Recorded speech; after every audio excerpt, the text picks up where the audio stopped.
Good morning, everybody. 5:43. We continue this breaking news story of an interstate shutdown after a tanker fire and explosion. We're talking about I-65 in Franklin near Paytonsville Road. All right, let's get straight to Cuthbert Langley. He has been there all morning. So, Cuthbert, what's the latest at this hour? Hey, good morning, Amy. We are just minutes away from a press conference that's going to be given by Franklin Police to update us on the situation. I'm going to step out as the light comes up this morning. We're getting a better glimpse of what damage perhaps is happening to this bridge. You can see that there are several firefighters still here on scene. The overpass is still on fire here. You actually see some of the firefighters continuing to actually use their hoses to put out these fires. We're getting a glimpse from the other side of the road. This is where the new construction is. So basically what this overpass is doing, they're extending it out. So a lot of what's on fire, it appears at this point, is still a lot of the construction equipment as well as the wood, that sort of materials to extend this bridge. So those are some of the problems that firefighters are running into this morning. The TDOT inspectors are on their way out here to inspect the integrity of the bridge, which of course was already pretty sacrificed given that it was under construction. Now throughout the morning, crews have just been having to battle not only the one fire at the overpass but several others as well. We spoke with the witnesses who told us that this was a monstrous fireball, something you see out of a movie. He heard two big crashes and then one huge fireball explosion happened. So we're still waiting on exactly what was inside of that tanker, but of course it does appear that it was quite flammable. And now we're going to head over to the Franklin Police Department for their press conference and get a wrap from them. Here they are. The area is closed, that there is a confirmed fatality, and that the fire is under control at this point. There's a lot of crews on scene from different agencies here that are working together to determine exactly how we proceed from here. Yeah, one of the things that a lot of folks as they're waking up are going to be wondering is, how am I going to get around? Do you have any best advice for folks? That's a great question, and the only way that they're really going to be able to get around at this point are going to be other north-south roadways like Columbia Avenue, Lewisburg Pike. But the fact is that people need to expect some significant delay. Because we can't get any cars up or down the interstate, and we don't feel at this point that it's safe to get them under the overpass, we've had to close it. And so all of the traffic that is extremely congested during rush hour is going to have to be diverted onto these secondary roads, and so motorists need to plan way ahead. They need to know that if they don't get up and get going now, there's a good likelihood that they're going to be late for work. Can you confirm that there was a fatality or not in this situation? We do have one confirmed fatality at this point.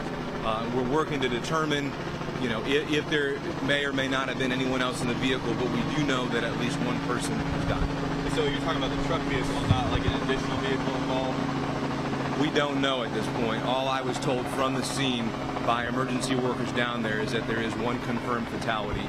We were just able to get close enough to this wreckage to take a look at that and be able to confirm that. And so they're still looking at this scene with a very broad scope, trying to safely get close enough to get more information so we can get it to you. Sergeant Warner, one of the things that I noticed whenever we got here this morning, and we got here right about 4:30, so not long after this started, we were kept a good distance from the fire, and we could feel the heat coming off of that. Are there any concerns for some of the crews, water crews, first responders, as far as that goes?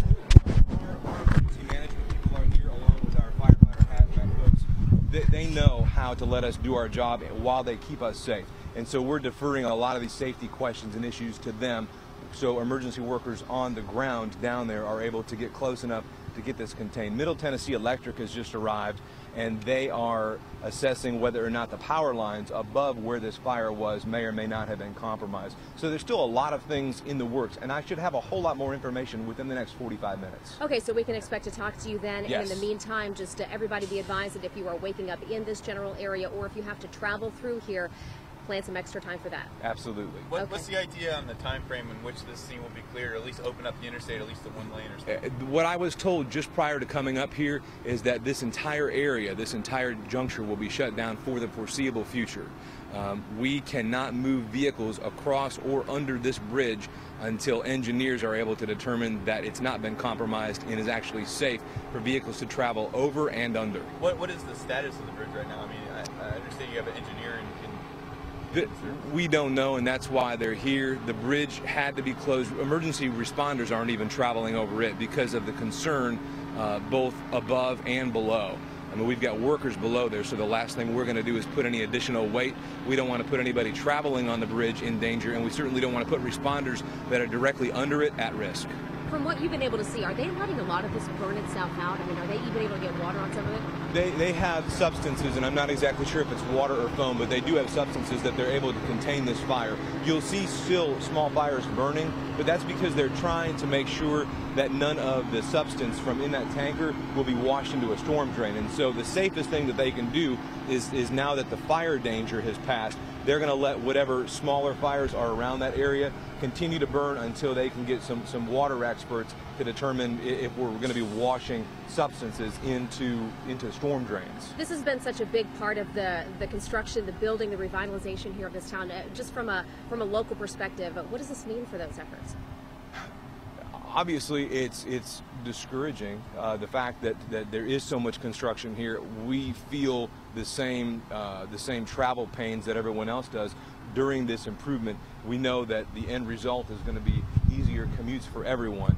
We don't know whether or not this is going to impact that. We certainly know it's going to impact it, though, for today. Okay. All right, Sergeant Warner, we're going to send it back to the studio.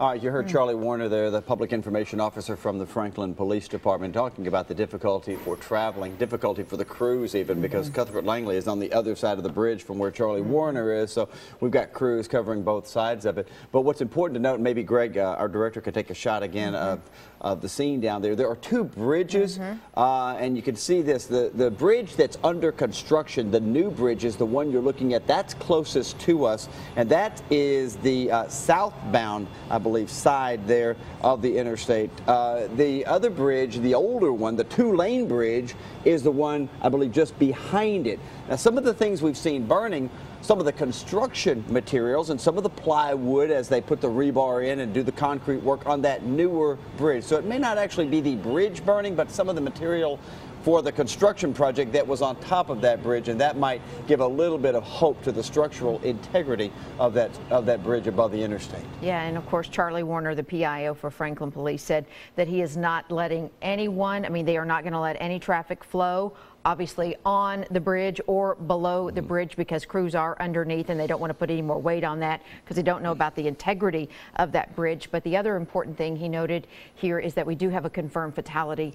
This morning they were able to get close enough to find that out. However, they have not been close enough to see the placard on the side of the semi-truck to find out exactly what the substance that caused this fire, what that substance is that has been burning all morning long.